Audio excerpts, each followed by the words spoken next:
स्वागत आहे तुमच्या सर्वांचं माझ्या यूट्यूब चॅनलवरती श्री क्षेत्र औदुंबर दत्त मंदिर मिनी ब्लॉग 5 भाग 5 मध्ये। औदुंबर दत्त मंदिरातील हे जे उंबराचे औदुंबराचे झाड आहे, या झाडाखाली श्री नरसिंह सरस्वती स्वामींनी 4 वर्षे तपश्चर्या केली होती। त्यानंतर ते सांगली जिल्ह्याजवळ असलेल्या नरसोबाच्या वाडीला गेले।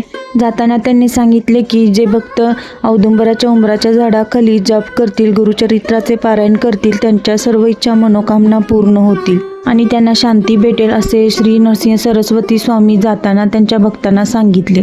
खरी कहाणी एक स्टोरी सांगायचं झालं तर त्यांच्या एका भक्ताला रोग होऊन प्रचंड त्रास होत होता, तर त्यांनी भक्ती केल्यानंतर त्यांचा तो रोग बरा झाला असं म्हटलं जातं आणि हे खरे आहे आणि हे गुरुचरित्रामध्ये 17व्या अध्यायामध्ये दिलेले आहे।